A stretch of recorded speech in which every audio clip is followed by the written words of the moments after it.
Bueno, buenos días para todos, para todas. Eh, Aprendió.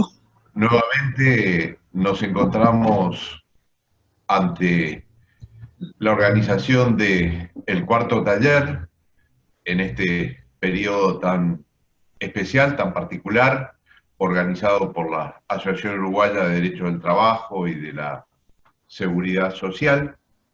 Eh, los tres anteriores estuvieron básicamente dedicados a discutir algunos temas coyunturales que se tramitaban en el Parlamento a raíz de la aprobación de la ley de urgente consideración, pero muchos nos observaban que en este periodo de tiempo son muy escasos los ámbitos en los cuales se han tratado o se han considerado a fondo algunos temas de particular vitalidad y por ello eh, tomamos la iniciativa con la directiva de la Asociación Uruguaya de Derecho del Trabajo de destinar este taller de hoy a examinar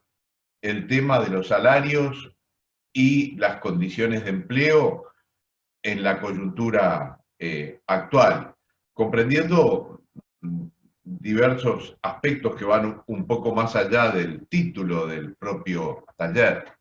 Efectivamente, hace muy pocos meses se produce un cambio de gobierno, pero eh, es más que conocido que en el inicio mismo de la gestión sobreviene una situación sanitaria planetaria y la pandemia pasa a ocupar el primer plano de nuestras vidas cotidianas prácticamente en todo el mundo. La economía se paralizó de golpe, todos eh, temimos, especialmente en las primeras semanas, que ese fenómeno eh, que podía ser coyuntural fuese una afectación muy profunda en las realidades nacionales y en las realidades mundiales, incluso de la globalización, el comercio internacional, los intercambios, etcétera. Esas enormes incertidumbres se dieron además en un marco de un desempleo muy agravado. Diríamos que en prácticamente todos los países las tasas de desempleo que revelan los países centrales del norte de América, como Estados Unidos, Canadá, las de la Unión Europea, las de los países que pertenecen a nuestra región latinoamericana, son suficientemente elocuentes como para dejarnos incluso la interrogante de si atravesamos simplemente un periodo de desempleo transitorio, un desempleo derivado de una crisis que tendrá su fin en un corto o mediano plazo y podrán reinstalarse las situaciones anteriores. El gran problema es que muchos son los pensadores, no solo en el plano de la economía y de la ciencia, sino también en todo lo que tiene que ver con las ciencias sociales y además inscribo en este marco al derecho del trabajo, a la seguridad social, a las relaciones laborales, que se preguntan si no estamos ante el fin de una era o de alguna manera, podríamos decir, de regímenes, sistemas o modelos que vienen siendo el principal orientador en las últimas décadas, desde la finalización del siglo XX y el comienzo del siglo XXI, a través de todas esas aristas que ha mostrado el capitalismo, el neoliberalismo, la globalización, y ahora, hoy en día, los nacionalismos que afectan no solo esas relaciones internacionales del comercio y los intercambios, sino incluso muy seriamente las migraciones que venían siendo y siguen, continúan siéndolo, un factor muy grave en el mundo. En nuestro país, el nuevo gobierno cumple, al menos permítanme decirlo entre comillas, su anuncio de mantener el régimen de consejos de salarios. Se abre un espacio de diálogo y de intercambio a nivel tripartito. El ámbito escogido es el Consejo Superior de Salarios, al menos para la actividad privada. Un diálogo y una discusión y un intercambio, nada sencillo, por cierto, ¿no? Con grandes expectativas, incertidumbres, incertezas respecto de qué pasa con el salario, qué pasa con las condiciones de trabajo, qué pasa con el empleo en el país ahora, en el plano más inmediato de este semestre, del inicio del próximo año. El hecho es que se llega a un acuerdo, incluso muy poco se ha hablado desde el punto de vista teorético acerca de la naturaleza de este diálogo, quizás sea muy pronto, aún como para que surjan estudios, pero es llamativo que no aparezcan algunas reflexiones.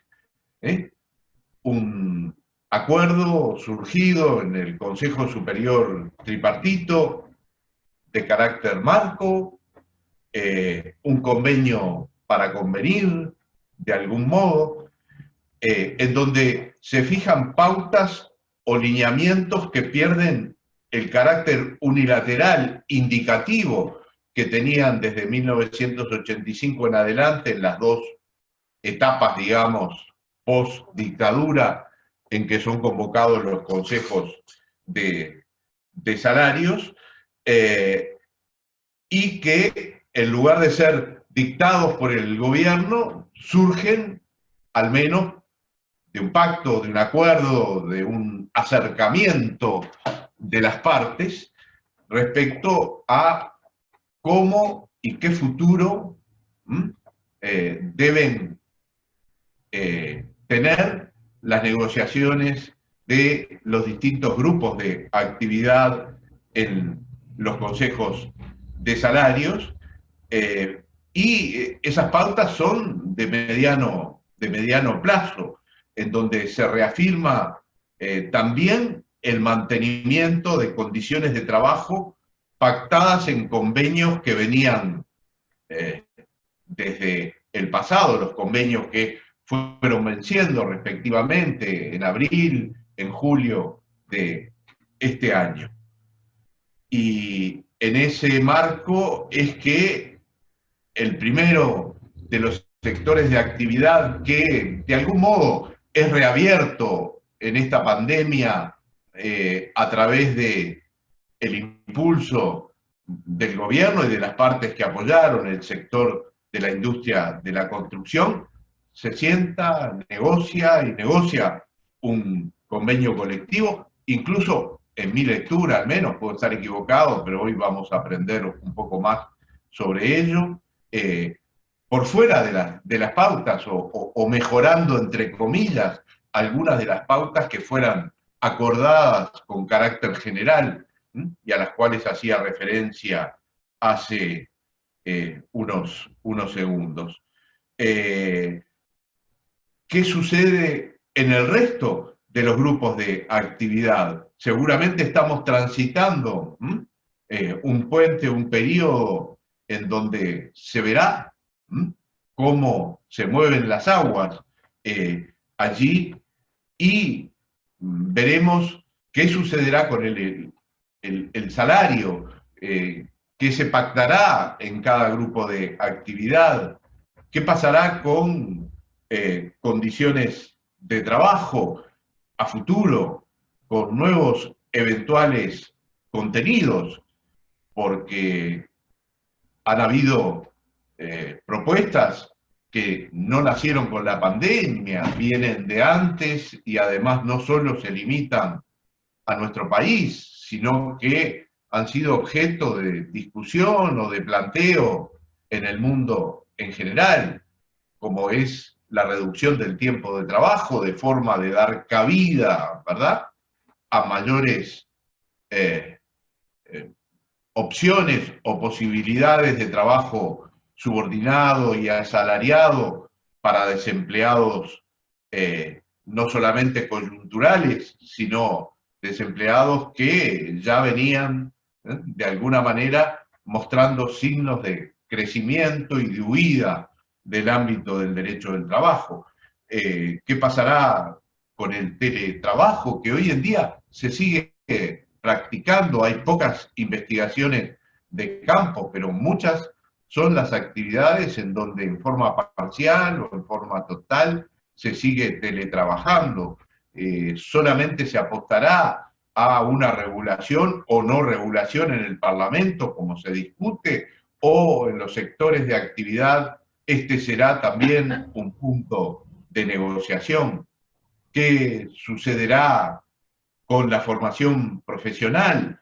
Que, como hemos visto a nivel mundial, hace un par de décadas se ha entendido que la concepción inicial de que sea la empresa el ámbito fundamental a través del cual se imparta la formación profesional no ha dado resultados positivos.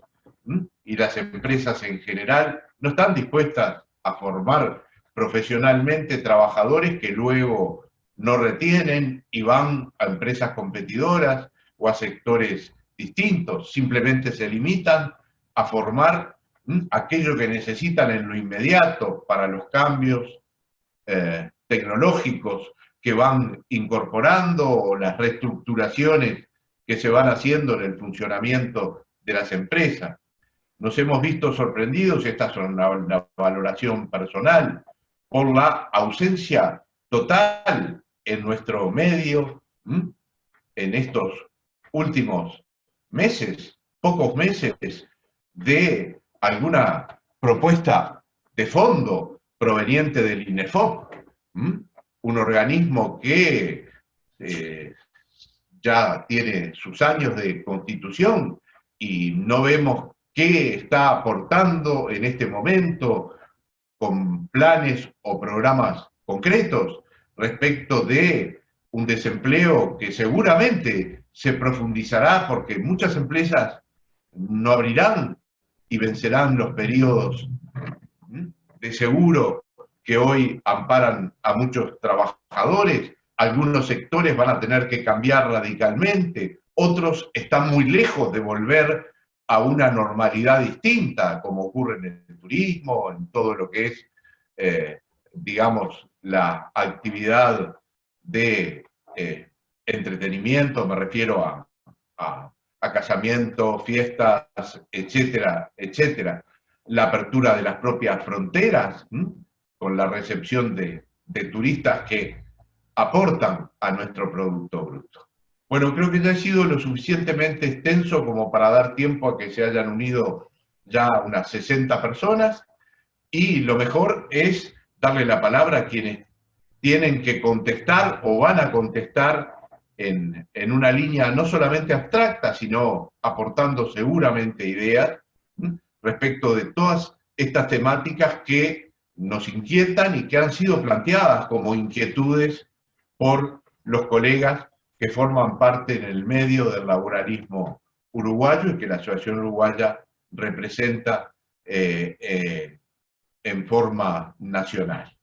El primero de ellos, el profesor Juan Raso Delgue, todos ustedes saben, el profesor titular, grado 5 en Derecho del Trabajo y de la Seguridad Social, y también profesor titular, grado 5, es uno de los pocos docentes de la UDELAR, que ostenta por concurso 2 cargos de profesor titular, grado 5, en teoría de relaciones laborales, en la carrera de relaciones laborales de la Facultad de Derecho. Juan Raso es miembro de número de la Academia Iberoamericana de Derecho del Trabajo y de la Seguridad Social, institución de la cual tenemos a algunos visitantes conectados en el día de hoy, a quienes especialmente dirijo mi saludo, con disculpas al resto de todos los colegas nacionales con quienes tenemos mucho más contacto o contacto más fluido. Es miembro correspondiente de la Academia Brasileña de Derecho del Trabajo, estuvo participando precisamente en estos días en el encuentro nacional, lo que para nosotros son las jornadas nacionales en Brasil. Es vicepresidente de la Sociedad Internacional de Derecho del Trabajo y de la Seguridad Social, representando precisamente al sector latinoamericano de nuestra región. Y naturalmente es autor de muchos libros y muchísimos más artículos de la especialidad. Ha dictado numerosísimas conferencias y participado como expositor y ponente en distintos eventos en países iberoamericanos muy variados, y naturalmente también ha actuado en muchos proyectos como consultor externo de la OIT. Las dos colegas que acompañarán a Juan Raso en este taller son, por un lado, la doctora Viviana López, doctora en Derecho y Ciencias Sociales, aspirante a profesor adscripto de Derecho del Trabajo y Seguridad Social en la Facultad de Derecho de la UDELAR. Es, además, una docente asistente en técnica laboral técnica laboral 3, discúlpenme, en la licenciatura de Relaciones Laborales, también de la UDELAR. Es maestrando en Derecho del Trabajo y la Seguridad Social en la Escuela de Posgrado.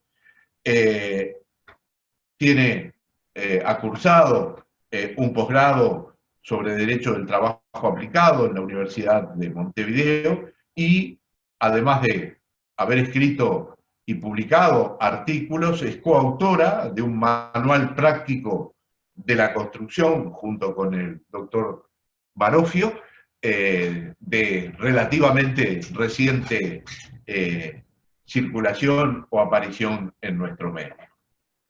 Por otra parte, la doctora Jimena Ruiz López, que también es doctora en Derecho y Ciencias Sociales, egresada de la UDELAR,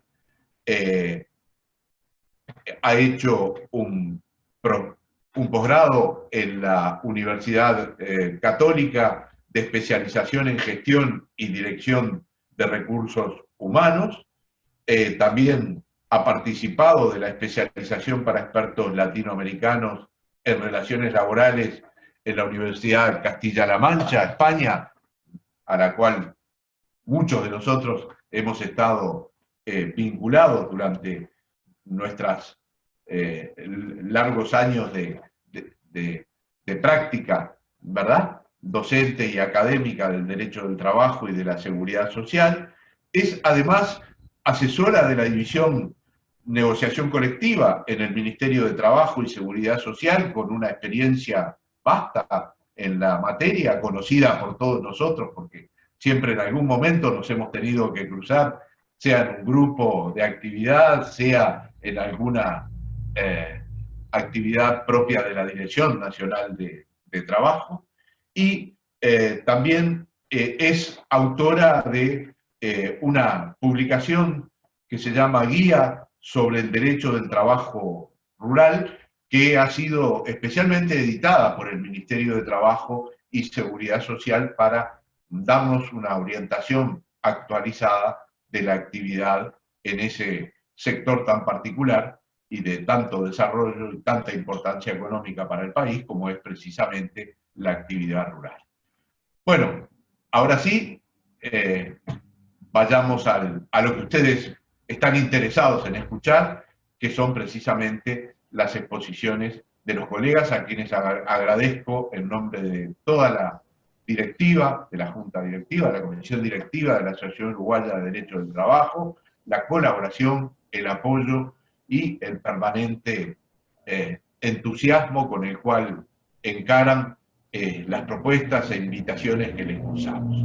Dejo la sesión en manos de Sandra Goldfluss, que es nuestra, indudablemente, maestra en materia de funcionamiento de estos eventos que tanto éxito y tanta gente han encontrado conectados a las actividades de la asociación. Muchas gracias por la presencia y, bueno, Sandra, yo vuelvo al silencio. Bueno, Razo tiene la palabra ahora, digo, le damos su tiempo. Estamos escuchando. Bueno, muchas gracias Jorge, Sandra, directiva toda de la asociación. Y aquí estamos en esta mañana, donde siempre uno se siente muy halagado de poder hablar en el ámbito de la asociación. Jorge utilizó un adjetivo abstracto y efectivamente nos hemos dividido con Jimena y Viviana las exposiciones. Yo haré una introducción abstracta sobre lo que yo veo en este momento de pandemia, de relaciones laborales, de transformaciones, y después Jimena y Viviana aterrizarán las ideas sobre este impacto a la realidad de nuestro país. He dividido la exposición en 4 pequeños ítems, capítulos. En el primero hablaré de la nueva subjetividad, después el impacto sobre las relaciones laborales, el impacto sobre los actores sociales y finalmente qué rol juega o qué rol debería jugar el derecho del trabajo. También es obvio que en mi enfoque tendré una perspectiva donde trataré de conjugar lo jurídico con una visión desde las perspectivas de las relaciones laborales.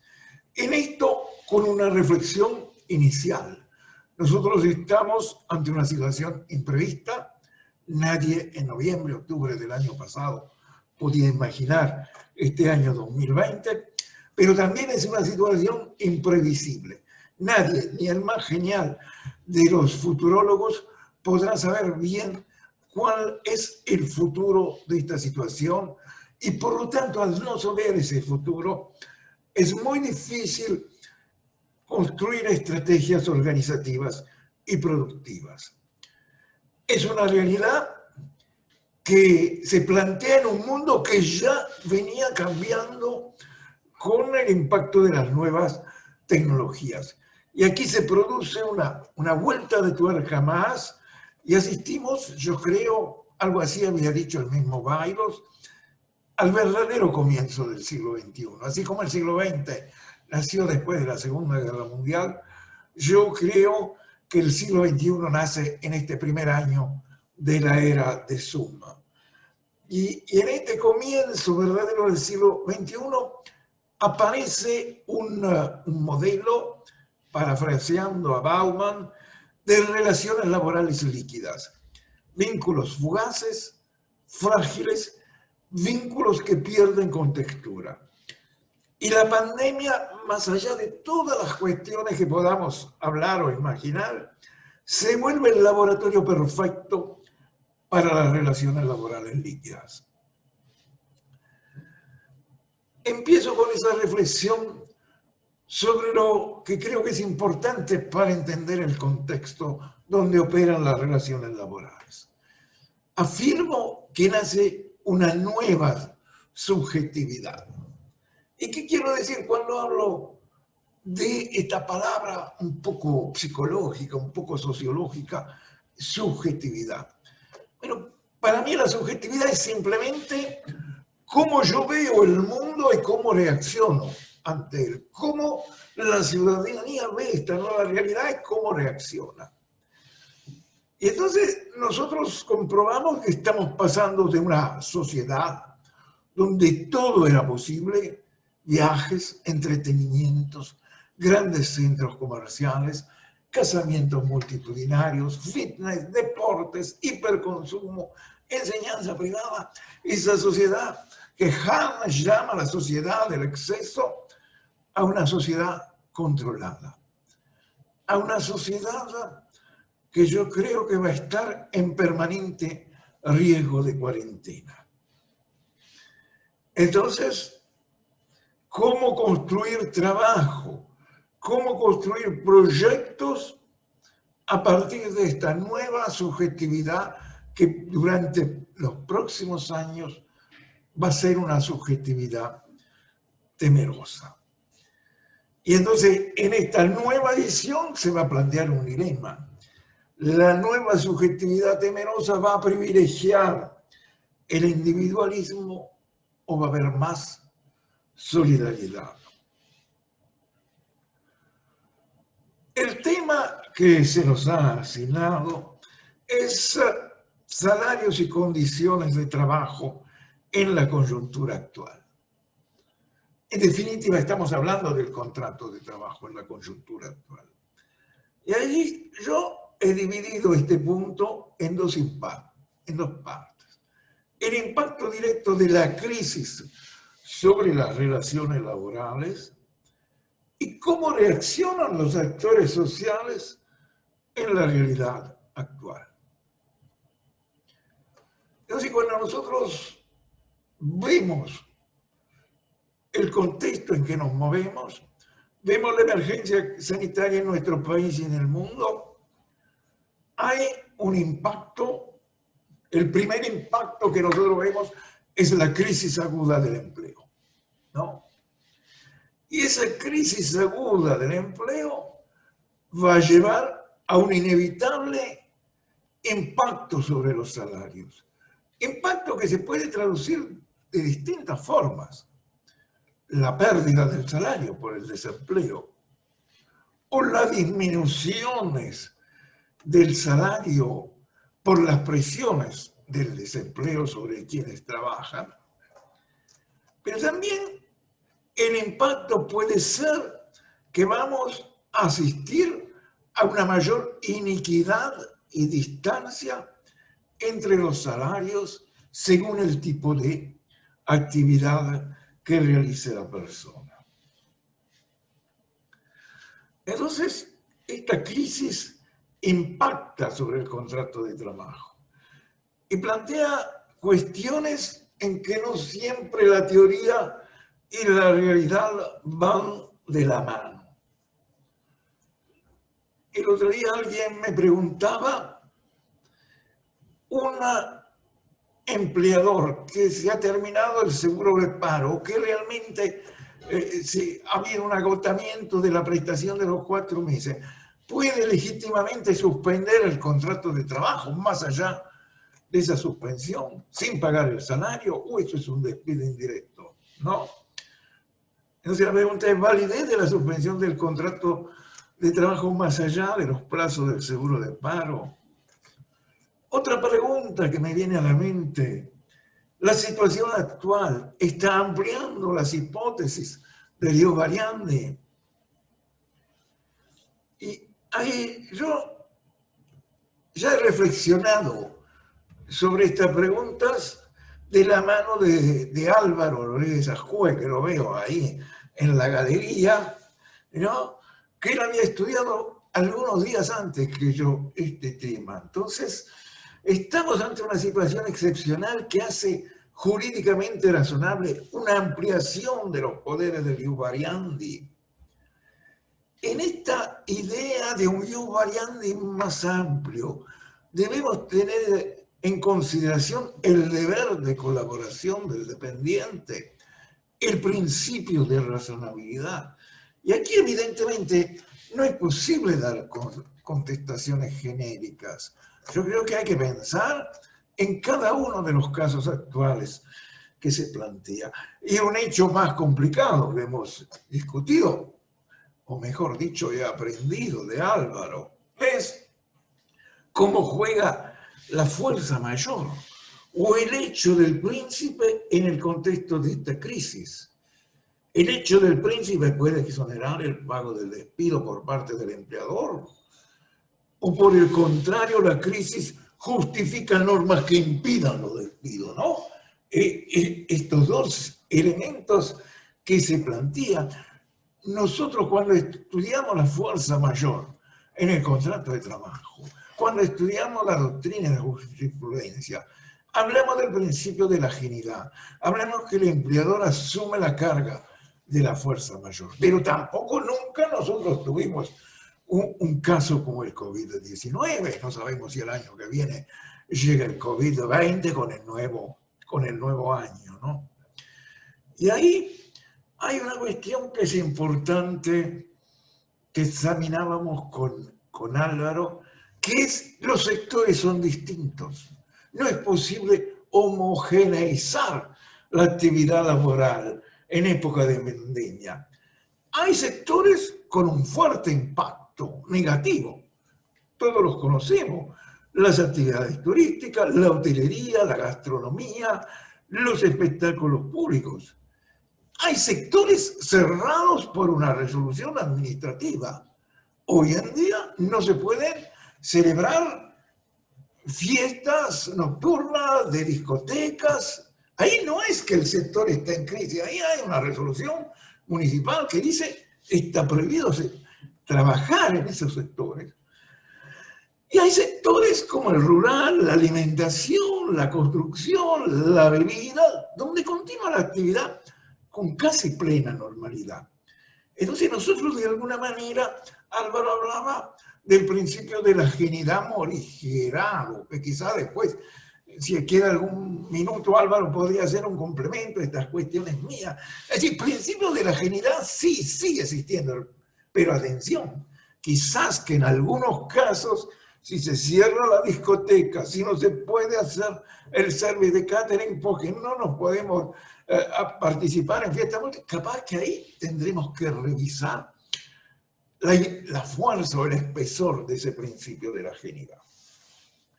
Otro impacto que para mí es central, porque es un impacto que se fortalece con la crisis, pero que va a durar más allá de la crisis, es que se potencia la dimensión virtual de la economía y con ello el trabajo funcional a esa dimensión.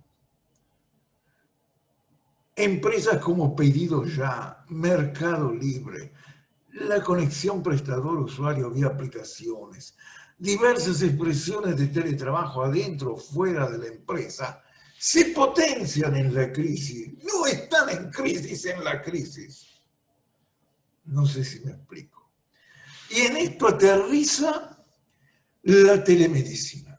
Para mí este hecho, por eso escribí el blog la semana pasada, es central. La telemedicina no es una aplicación, no es Pedido Ya, no es el delivery. La telemedicina es la sociedad toda. Una ley aprobada en pleno emergencia sanitaria, la 19.869 del 2 de abril del 2020, que impacta sobre un universo de 136.460 trabajadores. Los trabajadores de la salud, entre médicos, licenciados en enfermería y auxiliares de enfermería, son el 8,4% de la población ocupada en el país. La telemedicina va a transformar las relaciones en el ámbito de la salud, ¿no? Y uno cuando, no, ustedes no porque son más avispados que yo, pero cuando a Razo le preguntaban hace 2 semanas qué es la telemedicina, Razo le hubiera contestado, la telemedicina, yo llamo a un médico, digo, tengo dolor de barriga, el médico me da una pastilla, y esa era la telemedicina para Razo.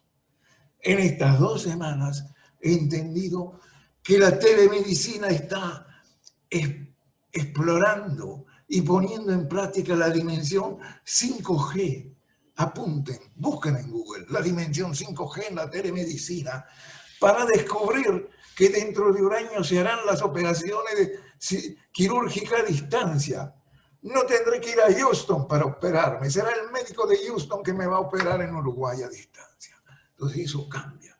Y eso no se va con la crisis, eso queda anclado, cualquiera sea la duración de la crisis. Y como decía al comienzo, para todas las formas de teletrabajo, para todas las formas del e-commerce, el comercio virtual, para todas las formas de trabajo online, la pandemia es el laboratorio extraordinario que ofrece la realidad actual. ¿Cómo experimentar las ventajas y desventajas de todas estas realidades si no es en un mundo donde de golpe se han prohibido o se han limitado las relaciones personales? Y entonces yo creo que en esta dimensión virtual entrará en crisis el trabajo subordinado, crecerán las prestaciones autónomas y los microemprendimientos, algunos como forma creativa de establecer nuevas oportunidades, de aprovechar las oportunidades que ofrece la e-economy, otros como mera estrategia de supervivencia. Con lo cual cambia la sustancia misma del trabajo. El trabajo deja de ser un lugar y un tiempo para volverse una tarea. ¿No? Para seguir, ¿cuál es el impacto de la pandemia sobre los actores sociales? Bueno, sobre el actor Estado, yo creo que la pandemia obliga al Estado, de cualquier color político que sea, a estar presente o más presente. Algo así también nos decía por marzo, abril, Baylos, cuando señalaba que se plantea una reformulación del Estado social. Va a ser inevitable la atención a los desempleados, la atención a los excluidos, la atención a los ancianos, ¿no? Deberá haber más atención de la seguridad social, del trabajo en línea. Quizás ese sea uno de los desafíos, más allá de todas las reformas, de cómo construir una seguridad social real para expresiones de trabajo virtual. Y en esto se plantea el tema de la renta básica universal. Yo aclaro que soy neutro sobre el tema de la renta básica universal, no he profundizado y cuando no conozco no opino. Pero evidentemente, aún un gobierno de color distinto del gobierno anterior va planteando algunos subsidios, como el subsidio a los monotributistas, que quizás podría ser la semilla, el embrión de algo así como una renta básica universal. ¿Y cómo impacta desde mi perspectiva, porque en esto hay un absoluto subjetivismo, la crisis sobre los empleadores? La primera cuestión es que hay una dificultad de percibir a los empleadores como una unidad. Es decir, si nosotros reflexionamos, por lo menos en la perspectiva uruguaya, ¿qué es el Estado? ¿Quién son los gobernantes? Tenemos claro. ¿Quién es el movimiento sindical? Tenemos claro. Pero los empleadores son difíciles de percibir. Es lo mismo la Asociación Rural del Uruguay, que son empleadores, a la Cámara de Industria o de Comercio, o empresas exportadoras y empresas nacionales o multinacionales, ¿no? Y en esto hay que decir que la crisis significa desempleo para los trabajadores, pero significa también cierre y quiebre de las empresas. Aquí de alguna manera viajamos en la misma galera, atados con las mismas cadenas, ¿no? ¿Y cuál es hoy en día la apuesta de las empresas para sobrevivir a la crisis. Buscar espacio de eficiencia con menores costos laborales. Y esa eficiencia con menores costos laborales la va a dar la dimensión virtual. En esto de la telemedicina, es decir, escuchaba a un experto que, Sandra, hay gente en la sala de espera. En esto de la telemedicina, escuchaba precisamente que uno de los lemas de la telemedicina es menores costos, más eficiencia, ¿no? Entonces, es una realidad. Por lo tanto, la apuesta al teletrabajo va a ser fundamental en la empresa del futuro. No una apuesta del teletrabajo como sobrevivencia, una apuesta al teletrabajo como una nueva modalidad, ¿no? Cuando nosotros acá aquí en esta charla tenemos al compañero Marcelo, en Jun, tenemos a Butarán en Salta, es decir, esto va más allá de la crisis, esto va para quedarse, alguna de estas expresiones. Hay en los empleadores también una nueva franja de consumidores. Los desempleados y los que tienen la tarjeta del Miles se vuelven un centro de interés de consumidores. Ayer fui a la tienda inglesa y había un cartel que decía, si usted tiene la tarjeta del Miles o es desempleado, le hacemos un 20% de descuento.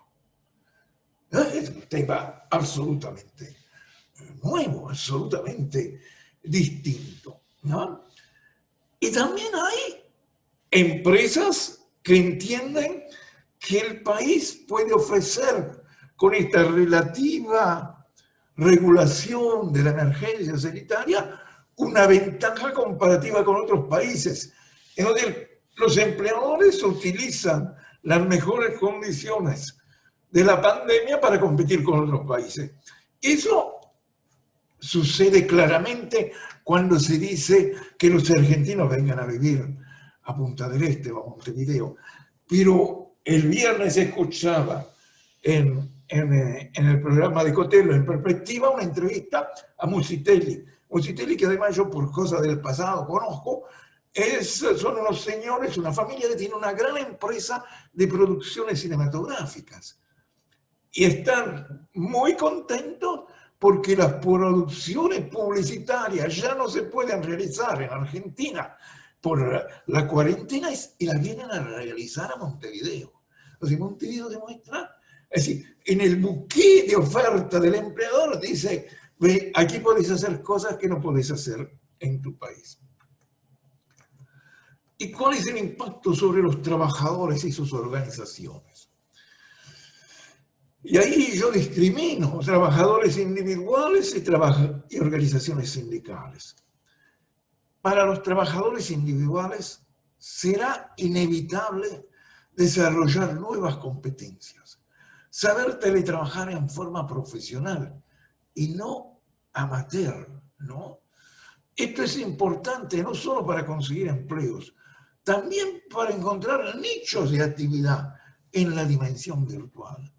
El otro día, en ese conversatorio, esta palabra nueva que han inventado, de la telemedicina a la que yo participé, digo, de acuerdo, una enfermera de 25 años, la facultad va a formar para la telemedicina, pero ¿cómo recapacitamos una enfermera de 50 o 55 años para trabajar en la telemedicina? Entonces, eso de la telemedicina yo lo llevo a la realidad país, ¿no?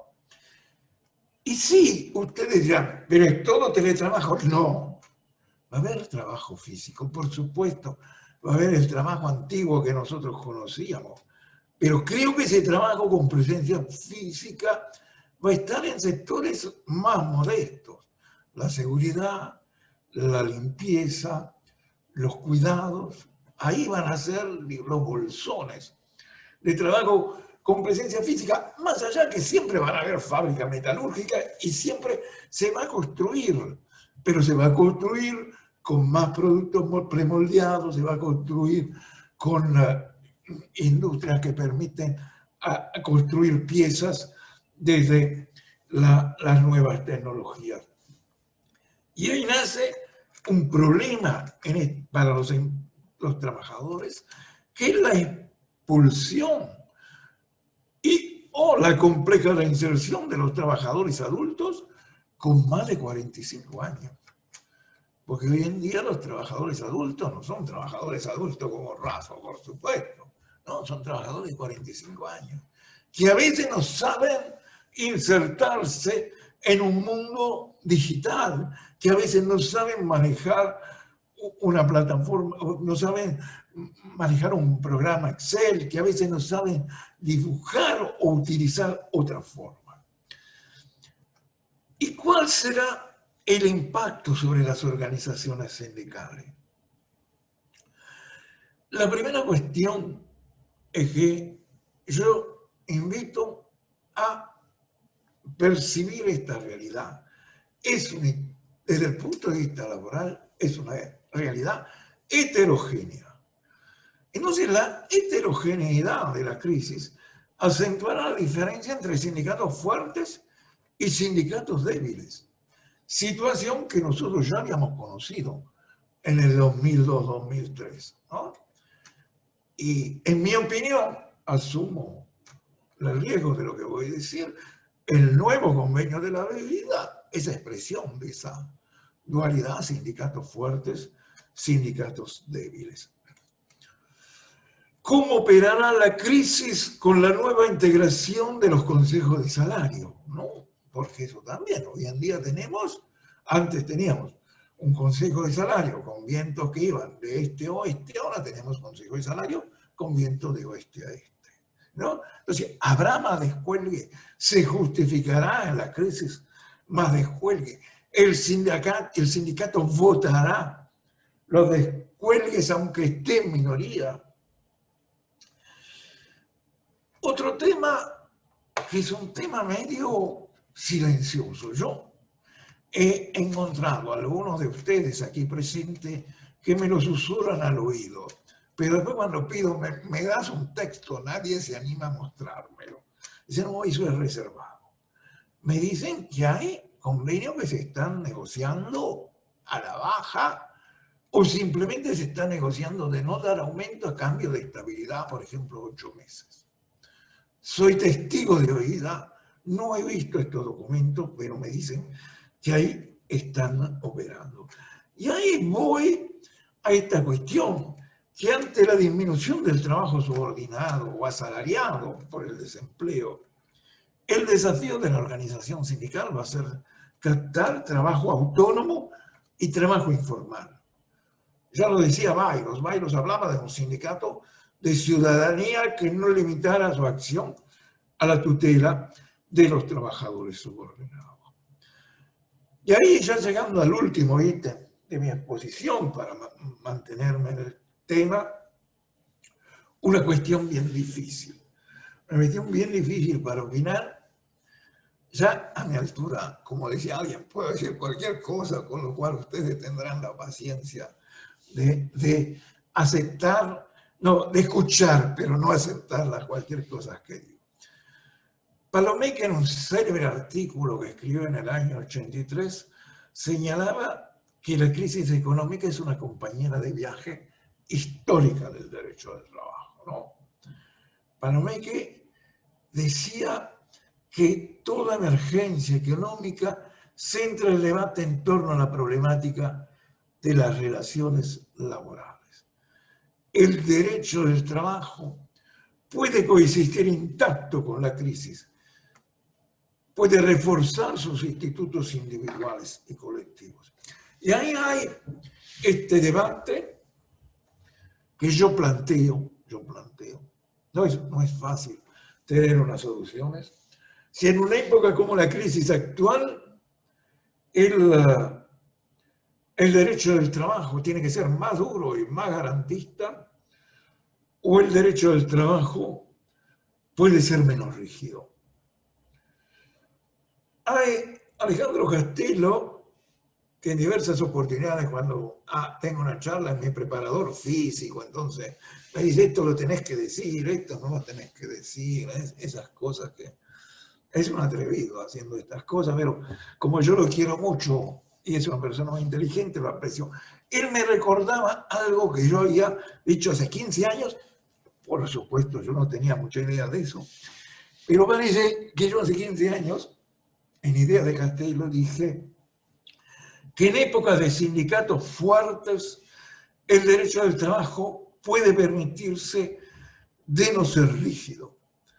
Y en época de crisis, el derecho del trabajo, en cambio, debe ser garantista, porque el derecho del trabajo, en definitiva, es un tema de pesos y contrapesos, de estabilizadores automáticos.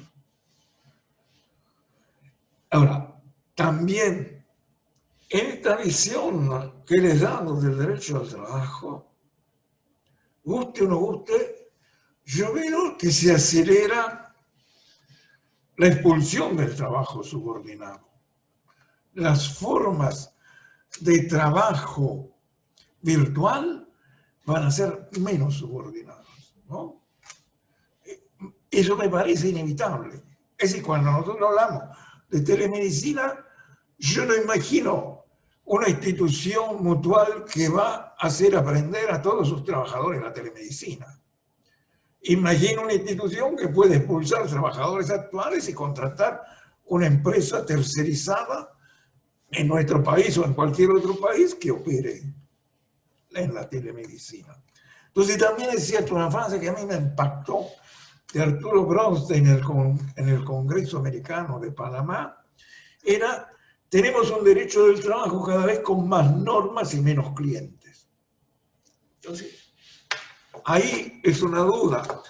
Entonces, por un lado, Raso decía eso hace 15 años. Hoy también es cierto que yo imagino más un derecho al trabajo de mínimos, muy extendidos a los diversos tipos de trabajo y con un fuerte impulso a la negociación colectiva. Y cuando hablo de negociación colectiva, me refiero a las más amplias expresiones de negociación colectiva, plagiando o utilizando algo que escribió Jorge Rosenbaum.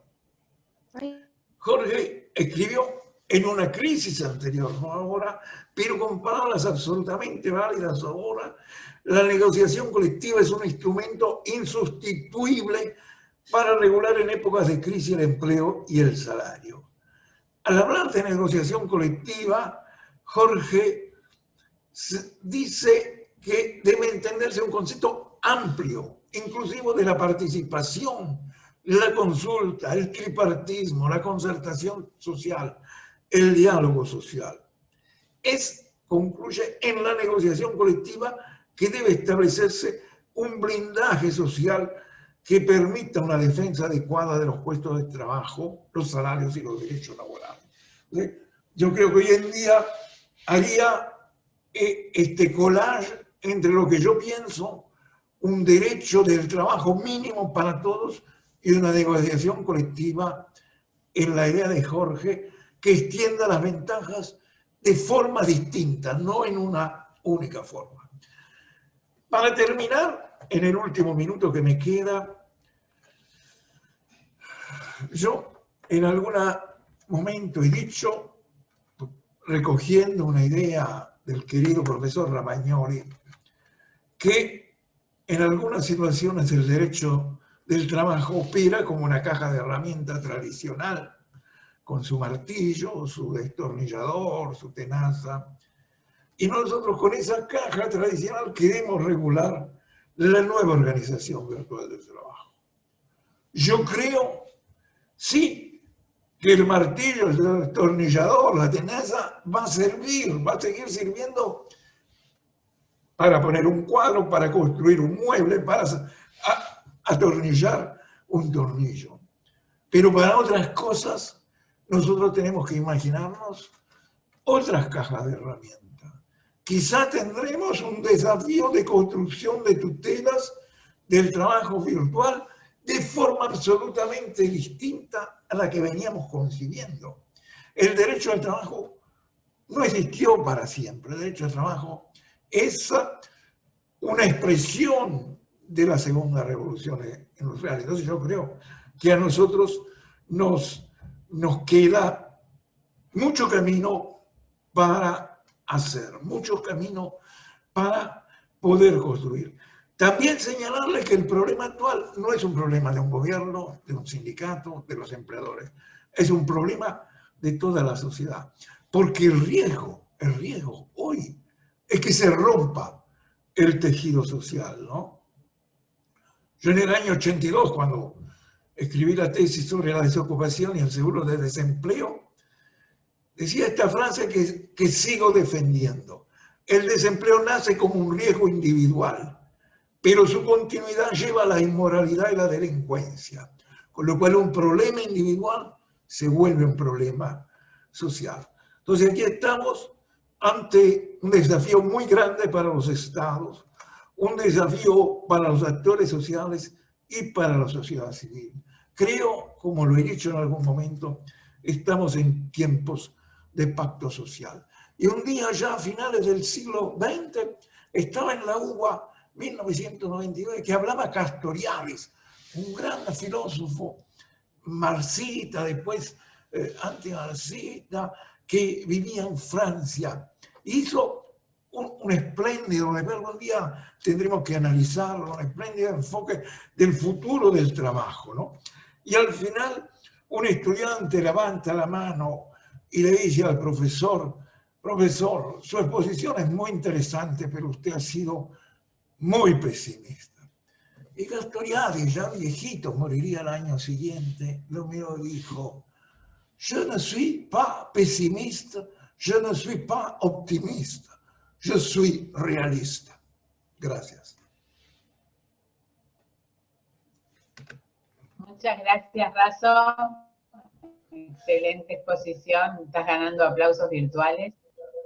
Realmente da para reflexionar tanto, no me toca a mí hacerlo, tengo que darles la palabra y no sé quién va a hacer uso de la palabra, Viviana. Sí. Nada, digo, el dinamismo del derecho del trabajo está enfrentando días muy especiales. Realmente creo que somos protagonistas de un real cambio en todo esto. Y bueno, y seguiremos hablando y esperemos seguir escuchando a nuestros maestros y ahora también a las jóvenes que van a hablar. Viviana López, tenés la palabra y podés usar tu PowerPoint, te habilité, fíjate si está todo bien. Ahí, muchas gracias. Vamos a colocarlo.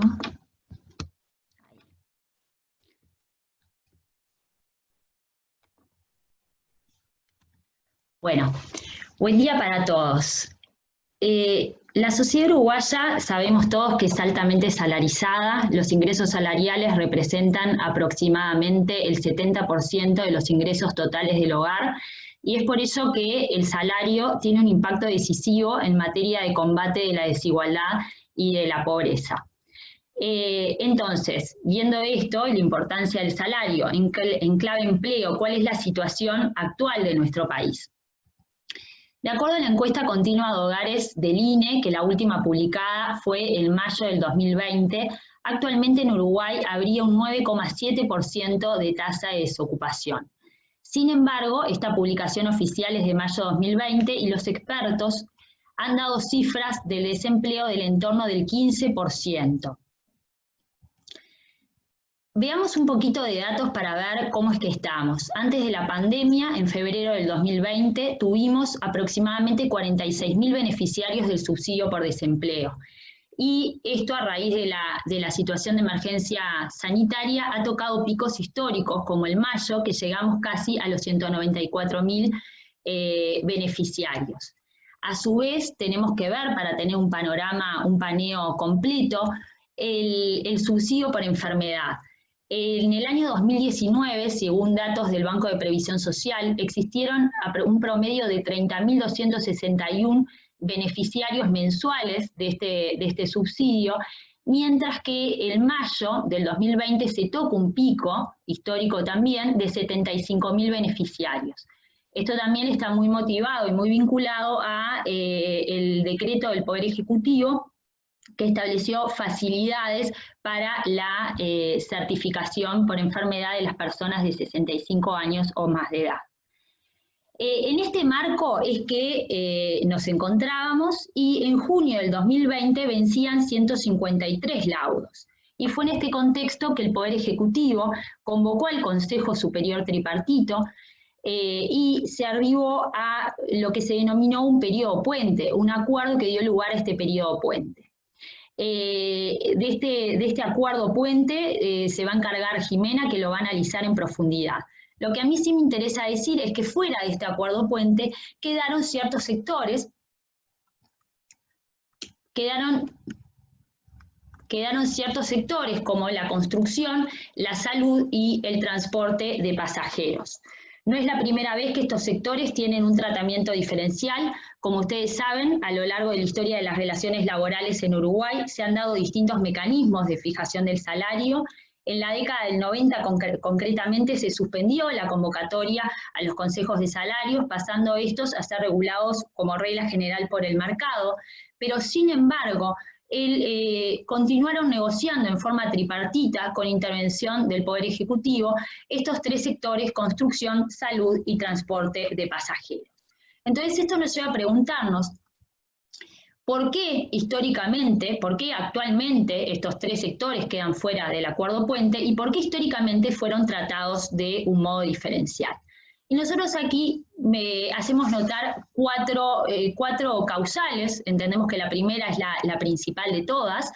Por un lado, se trata de sectores que producen bienes que no son transables, son sectores que se expanden en la economía y que generan efecto arrastre, son sectores tarifados y a su vez son sectores que tienen sindicatos con una fuerte capacidad de organización. Veamos estas causas. La primera causa, son sectores que producen bienes no transables. ¿Por qué? Porque los bienes que se producen en estos tres sectores solo pueden consumirse en la economía en que se producen, no pueden ni exportarse ni exportarse. Podemos llegar a tener más necesidad de viviendas en Uruguay, pero no la podemos traer de Estados Unidos. Lo mismo a nivel local deben de consumirse en lo que son los rubros salud y transporte. Su presencia afecta a cada una de las características de la economía, desde la determinación de los precios hasta la estructura de la producción. Segundo factor, son sectores que se expanden en la economía y que generan efecto arrastre. Y yo creo que acá el ejemplo claro es la construcción. La construcción es un sector que tiene gran importancia económica por su potencial en la generación de empleo. Un informe hecho por el Instituto Cuesta Duarte, que se encuentra publicado en la página del PIT-CNT, posiciona a la construcción como el sexto sector en la producción de empleo. A su vez es un sector que tiene un papel dinamizador de otras actividades como la producción y comercialización de insumos para la construcción y maquinaria pesada, entre otros. Es el sector con mayor nivel de encadenamientos totales en la economía uruguaya, además de que es el proveedor natural de nuevas construcciones para el sector inmobiliario. El sector de la construcción tiene una estrecha vinculación con el PBI, una actividad que los economistas llaman procíclica. Cuando vemos épocas de crisis, de crecimiento económico, al año aproximadamente se refleja un crecimiento económico en la construcción, y lo mismo cuando hay épocas de declive económico, al año aproximadamente se nota un declive en el sector. En este marco por la importancia económica que tiene el sector de la construcción, ha llevado esto al Poder Ejecutivo a que estableciera fomento en la actividad. Y no nos vamos a referir en profundidad a esto, pero sí mencionar que se ha creado el régimen general de promoción de inversiones, las viviendas de interés social, proyectos de gran dimensión económica. Con este marco se desarrollaron varias obras de infraestructura bajo la participación público-privada.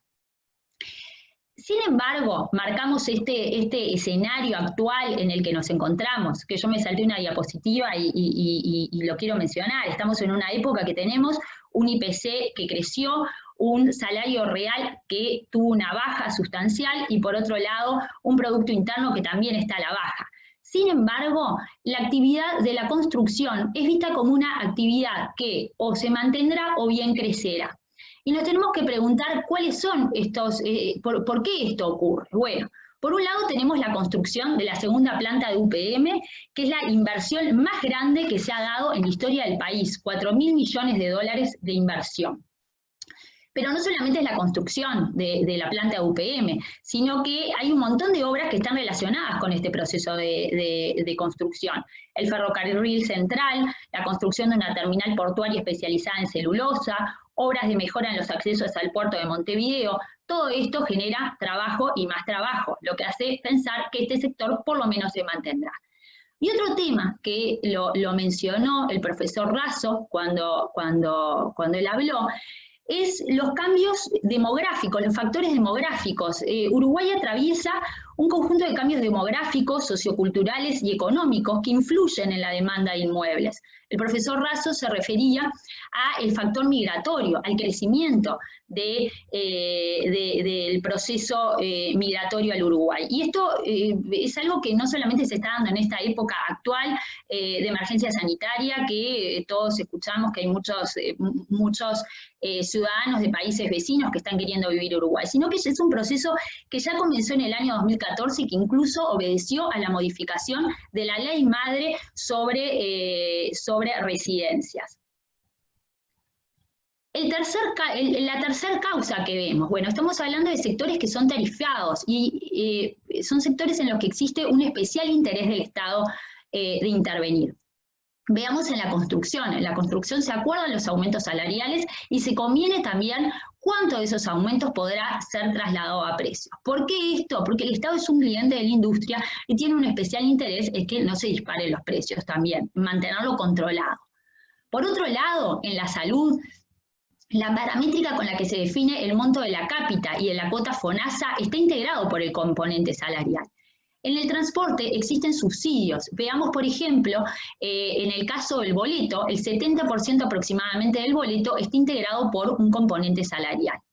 Entonces, como decíamos, son sectores que generan efecto arrastre y que el Estado, por lo tanto, tiene un especial interés de incidir porque son particularmente relevantes en la determinación del INPC, que es el índice con el que se mide la inflación. Por otro lado, tenemos sindicatos, como cuarta causa, digamos, de este tratamiento diferencial, sindicatos con fuerte capacidad de organización. Yo creo que acá también, nuevamente, el ejemplo típico es la construcción. La construcción actualmente tiene 44.000 cotizantes al Banco de Previsión Social. De esos 44.000 cotizantes, 22.000 aproximadamente se encuentran afiliados al ZUNCA. En épocas de auge de la industria, que se dio en el año 2012-2013, llegaron a los 35.000 afiliados sindicales. Y acá mencionar una realidad, lo que ocurrió en el año 1993, se dio la huelga más larga en la historia de nuestro país, que fue la huelga de la construcción por más de 83 días, y justamente la causa fue la propuesta del gobierno de establecer una pauta salarial por debajo del índice de inflación. Entonces, dicho esto, ¿qué fue lo que se acordó en estos grupos? Nosotros vamos a hacer referencia únicamente a la construcción. ¿Y por qué? Porque fue el grupo que debutó en esta octava ronda de Consejo de Salarios. Pero antes de analizar, de mencionar qué fue lo que se acordó en esta octava ronda, vamos a ir un poquito más adelante, a marzo, cuando surge la situación de emergencia sanitaria. El 20 de marzo se celebra un acuerdo bipartito entre el ZUNCA y las cámaras representativas del sector empleador. Como dijimos, estamos en un sector que genera muchísimo empleo y que no solamente genera mucho empleo en la construcción, sino que arrastra a un montón de otros rubros que también están vinculados a la construcción. Por lo tanto, existió un especial interés en regular este punto cuando arrancó la emergencia sanitaria. Por el tema sanitario en sí, se generaba, no se tomaban medidas en este sentido y podía expandirse con mayor facilidad el virus. Estamos, como dijimos, ante un sector que es extremadamente relevante, como mencionaba Razo, tiene una cultura negociadora de larga data y además se caracteriza por ser innovador y creativo en la búsqueda de soluciones ante una coyuntura. me interesa sobre todo destacar que los acuerdos a los que ha arribado este sindicato son una demostración de la importancia de la negociación colectiva en épocas de crisis. Obviamente, cuando se llega a un acuerdo consensuado, es más fácil la aceptación y el cumplimiento del mismo. Entonces, dicho esto, ¿qué pasó el 20 de marzo? Se llega a este acuerdo bipartito entre el ZUNCA y las cámaras representativas del sector, que acordaron una licencia extraordinaria sin goce de sueldo, que se gozó entre el 24 de marzo y el 5 de abril, y que luego empalmó con el segundo periodo de licencia ordinaria de la construcción. Ustedes saben que en la construcción la licencia se goza en 2 periodos, el segundo periodo es el de semana de turismo. Y como contrapartida de esta licencia extraordinaria sin goce de sueldo, se pagó una partida extraordinaria equivalente a 16.505. Esto lo menciono sin entrar a profundizar por un tema de tiempo. ¿Cómo se financió esa licencia extraordinaria? Bueno, ustedes saben que en la construcción tenemos trabajadores que se encuentran incluidos dentro del aporte unificado de la construcción, dentro del decreto ley 14.411, y trabajadores que no están incluidos. Los trabajadores que están incluidos percibieron ese pago extraordinario del Banco de Previsión Social, y el 30% fue financiado por el Estado y el 70% fue financiado. Una parte por los trabajadores a través, digamos, de la donación, del aporte de un jornal de licencia y un jornal de salario vacacional, y el saldo se financió mediante el aumento del aporte unificado de la construcción en un 0,96%, lo que dio lugar al dictado de un decreto, el 24 de marzo, que ajustó la alícuota, la tasa del aporte unificado de la construcción. Acá no estamos estamos en tramo tributario, en arenas tributarias, y el decreto ley 14.411 faculta al Poder Ejecutivo a fijar las tasas. Los trabajadores que no estaban incluidos, las empresas que aportaban al FOSBOC y estaban al día en el pago, pudieron financiar el pago de esta gratificación, de este pago extraordinario. Luego, cuando estaba por retomarse la actividad de la construcción, 2 días antes, la construcción, luego de la declaración de emergencia sanitaria, retomó sus actividades el 14 de abril, las partes se reúnen y arriban nuevamente a un acuerdo bipartito. En ese acuerdo se convienen 2 puntos importantes. Primero, las medidas de seguridad e higiene para el retorno al trabajo. Y por otro lado, siempre presente en esta industria, se acuerda un componente de solidaridad, se crea un fondo de solidaridad por el COVID.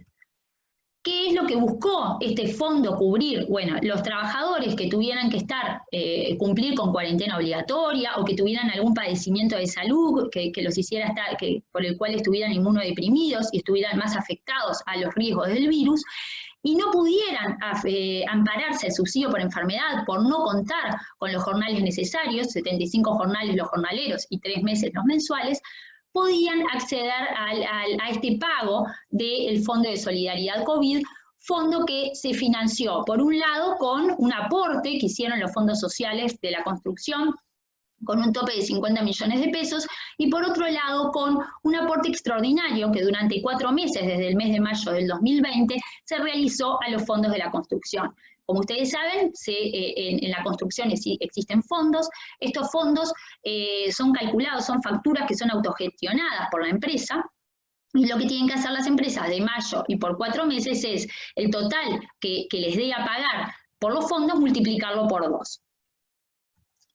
Y ahora sí entramos al laudo de la 8ª ronda de Consejo de Salarios. Como yo les decía, la 8ª ronda debutó con la construcción. Se acordó un laudo con una vigencia de 35 meses, se excluyó de su aplicación a los cargos gerenciales, a los profesionales, directores y o jefes de áreas generales. Se dispusieron 4 ajustes y se acordó, que esto es lo más importante, una fórmula salarial que procura mantener el salario real a lo largo de todo el periodo.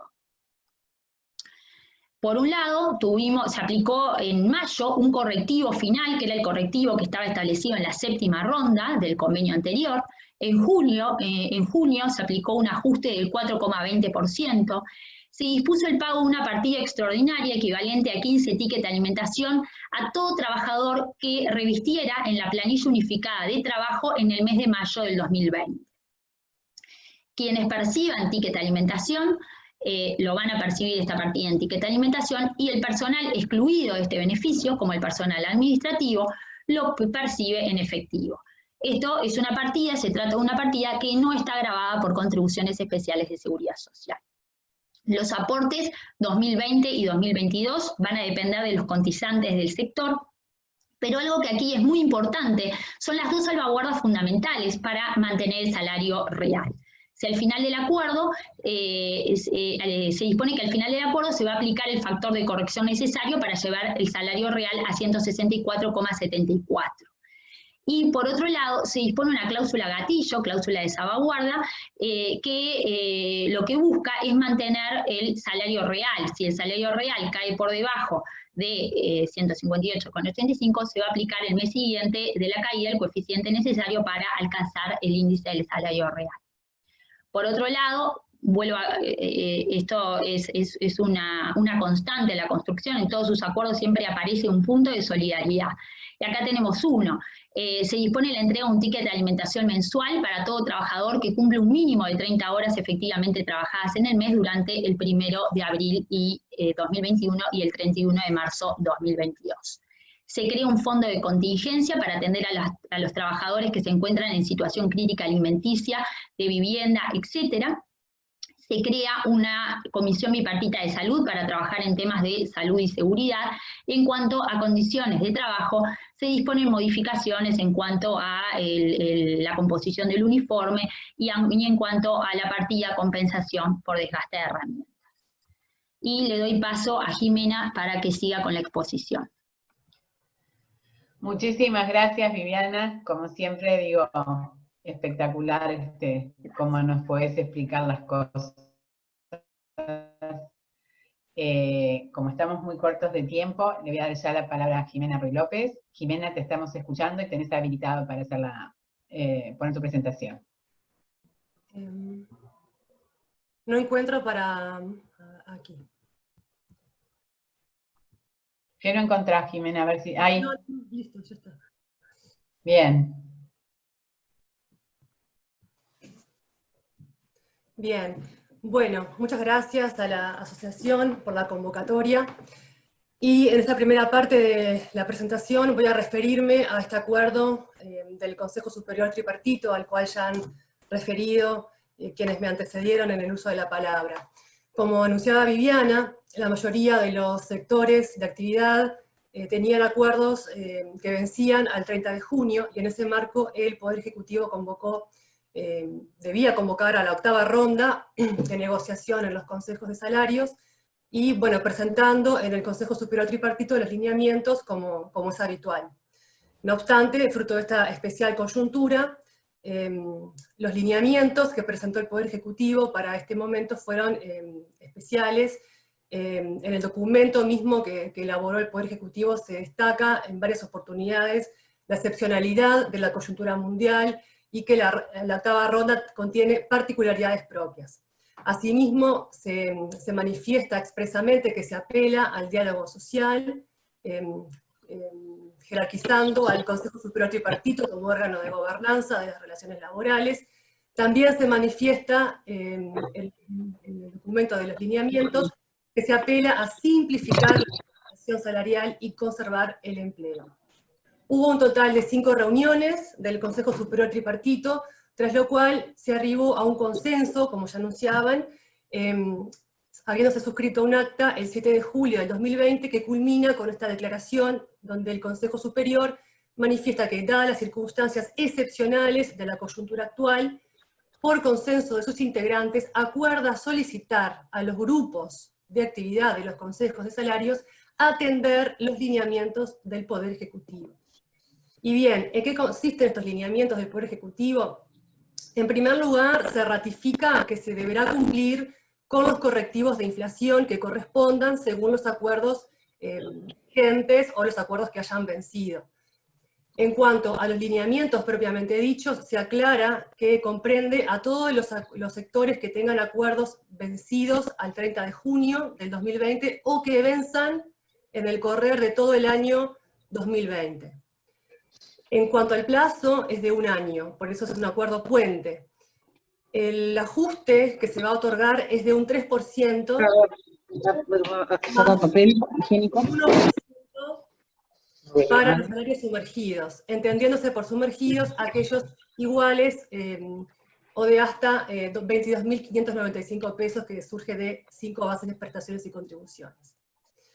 En cuanto al ajuste, al momento, la fecha del ajuste va a ser a los 7 meses en principio de la fecha del vencimiento del acuerdo, salvo que se trate de sectores afectados, en cuyo caso el ajuste va a tener lugar a los 10 meses del vencimiento del acuerdo.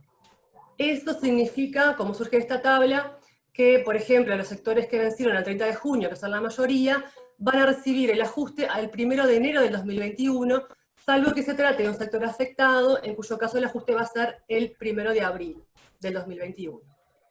A estos efectos, se entiende por sector afectado a aquellos que registren una caída del empleo igual o superior al 10% interanual. Por otra parte, el lineamiento también prevé un correctivo final de inflación, con la particularidad de que no solamente se va a descontar el ajuste del 3%, se deja fuera el 1% para los sumergidos, pero además se va a descontar el porcentaje de la caída del PBI que registre en el año 2020. El propio alineamiento del Poder Ejecutivo prevé que la caída será de un 3%, no obstante, existen previsiones que auguran una caída mayor, por ejemplo, CEPAL prevé una caída del 5%. Asimismo, como parte de estos lineamientos, se estableció que la pérdida del salario real que se produzca a lo largo de este periodo, este año, se va a recuperar a partir de enero del 2022 si la evolución del PBI en el 2021 indica crecimiento. También se incluye como otro ingrediente de estos lineamientos que se mantienen los beneficios y las cláusulas de paz y de prevención de conflictos que hayan estado vigentes anteriormente, salvo aquellos beneficios que expresamente se hayan otorgado con carácter excepcional por única vez y demás. Y la negociación de este acuerdo puente se llevará a cabo en los grupos, o sea, los grupos madres.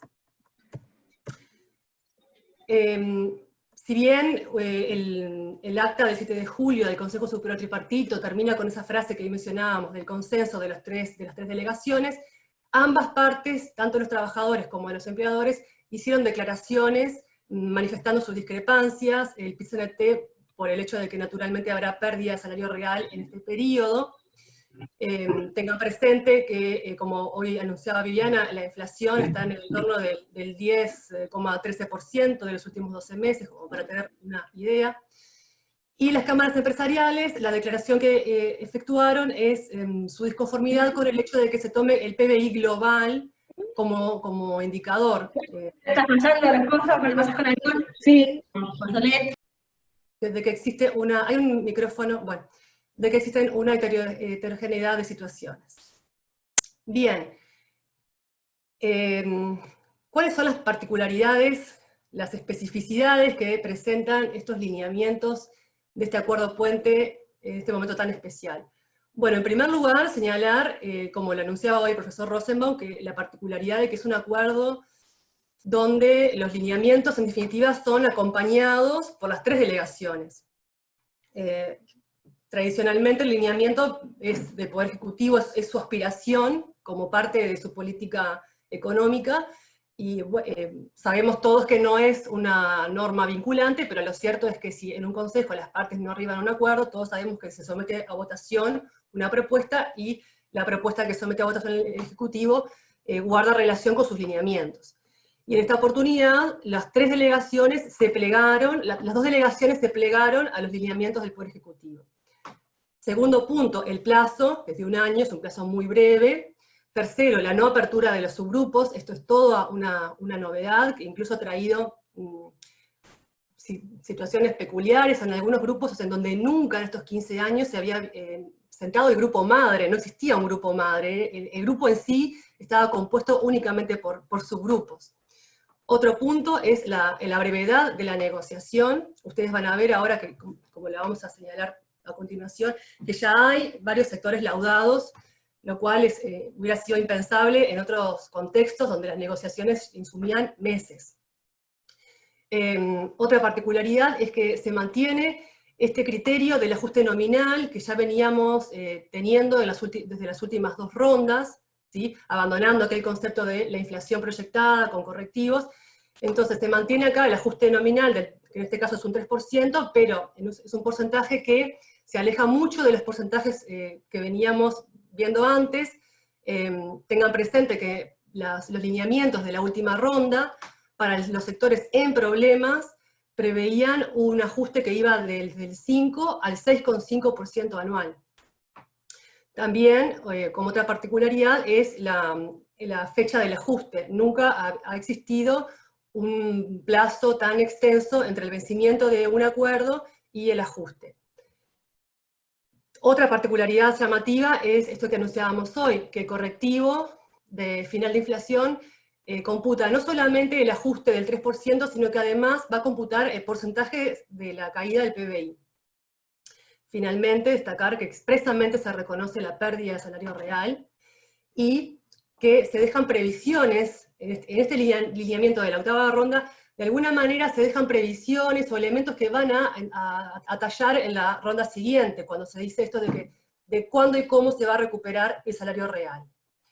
Bien, a la fecha han cerrado varios sectores. Si bien acá en esta tabla que hicimos se indican algunos subgrupos, ¿sí? Esto es porque no todos los grupos tienen el 100% de sus sectores con acuerdos vencidos al 30 de junio. Entonces, acá se indican aquellos que sí tienen sectores que vencieron al 30 de junio. Son los que han laudado. Con la particularidad de que el grupo 20, que está un poco ahí fuera, queda un poco fuera, pero está... Ay, perdón. El grupo 20 tiene sectores que vencieron el 30 de junio y también un sector que vence el 31 de diciembre del 2020 y que no obstante ello igualmente ya fue laudado por las partes. Como ustedes saben, la ley de negociación colectiva establece que no será necesaria la convocatoria a un consejo cuando exista un convenio colectivo, dice vigente, pero, bueno, primero que habla de convenio colectivo, y segundo que no está prohibido. O sea, aquí las partes estuvieron de acuerdo de ya dejarlo laudado, porque en definitiva, como decíamos hoy, los lineamientos dentro de su ámbito de aplicación prevé a todo lo que vence en el 2020. Y como verán, bueno, hasta ahora, de momento, la mayoría de los sectores han laudado por acuerdo unánime, algunos con declaraciones de ambas partes, algunos con declaraciones unilaterales de los trabajadores, y subrayar la particularidad que ha ocurrido en el grupo 2, industria frigorífica, en donde el acuerdo salió por votación con el voto favorable del Poder Ejecutivo, de la delegación de los empleadores, y con uno de los delegados de los trabajadores. Algunos comentarios, bueno, lo que le mencionábamos hoy sobre el tema de las fechas, también señalar que aquellos casos en los que se haya laudado por votación, naturalmente que no incluyen las votaciones ningún componente vinculado a los beneficios, ni a las cláusulas de paz, ni de prevención de conflictos, en tanto son componentes de los acuerdos que tienen que salir por consenso de los trabajadores y de los empleadores. También mencionar que a la fecha no se ha suscrito ningún convenio colectivo bipartito sectorial, y que sí han ocurrido, esto es importante señalarlo, algunas modificaciones sobre acuerdos vigentes en relación a los correctivos y el ajuste. Como mencionábamos hoy, si bien la mayoría de los sectores vencieron el 30 de junio, hay muchos que siguen incluso su vigencia hasta el 2021.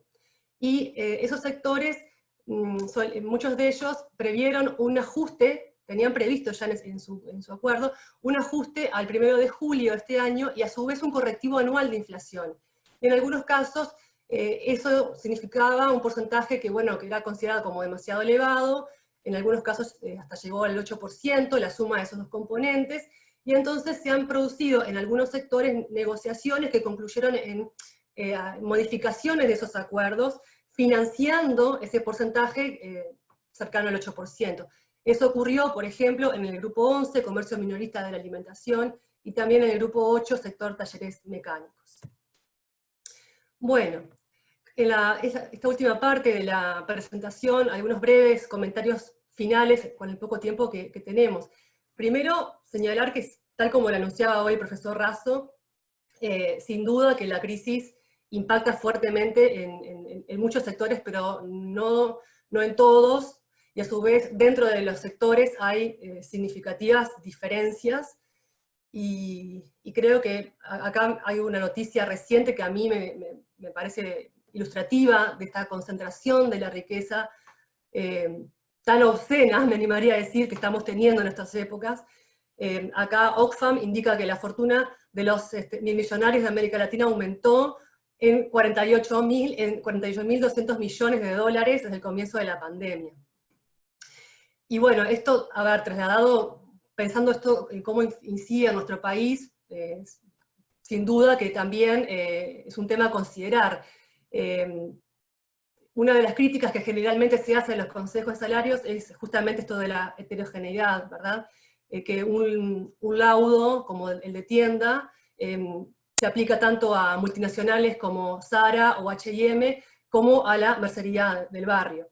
Pero consideramos que la solución está en el propio Consejo de Salarios, ¿sí? Y apelamos a que este reseteo que nos está imponiendo la crisis del COVID nos lleve un poco al origen de lo que es el Consejo de Salarios. Y el Consejo de Salarios justamente pretende, tal como fue pensado, pretende contemplar esas diferencias. Lo que pasa es que eso exige información, eso exige compromiso, exige confianza, y exige que los salarios se fijen en función de los indicadores que surjan de la información. Y destacar esto, de que los consejos de salarios, pues un punto que queda como desdibujado en la práctica cotidiana, que se fija el mínimo. Sí, pero ¿qué es el mínimo? El mínimo en realidad, mínimo en el sentido, como enseña Pilar Rodríguez en su obra El salario en el Uruguay, mínimo en el sentido de que no se puede pactar nada por debajo de ello, pero no significa que sea el mínimo. En realidad, como bien lo destaca él en su obra, el salario que debe fijar el Consejo de Salarios es el salario justo, ¿sí? Atendiendo el concepto de nuestra Constitución de la justa remuneración. Y para eso, la propia ley de Consejo de Salarios establece una serie de criterios, y uno de ellos es precisamente el rendimiento de la empresa o grupo de empresas. Y a su vez, existen toda una serie de previsiones, como las inspecciones de contabilidad, la facultad de crear subconsejos especiales o de peritos. Está todo pensado justamente para que contemplar estas heterogeneidades que haya dentro de los sectores y dentro del mismo sector. Bueno, por ahí quedaría. Muchas gracias. Muchísimas gracias, Jimena. Muy, muy ilustrativa tu presentación. Digo, o sea, un placer realmente, escucharlas. Le voy a dar la palabra ahora a Jorge Rosenbaum, ya estamos muy sobre la hora. No sé si alguien quiere hacer algún comentario, le voy a pedir que lo anote en el chat directamente, porque así le doy la palabra a Jorge y después vamos redondeando el final, ¿sí? Jorge. Bueno, muchas gracias a ti por este pequeño espacio, y muy agradecido nuevamente a la preparación exhaustiva que han hecho los tres expositores en esta temática tan interesante. Simplemente quería anunciarles lo que había omitido al comienzo, y bueno, viene bien ahora porque ya mucha gente pudo conectarse pese a las dificultades técnicas que tuvimos hoy imprevistamente, y es que la serie de coloquios organizados por la Asociación Uruguaya de Derecho del Trabajo continuará en el próximo mes, y más precisamente el miércoles 2 de septiembre contaremos con la presencia del profesor titular de la Universidad de Vigo, Jaime Cabeza, quien se va a referir a el derecho de huelga y su regulación en España, más particularmente.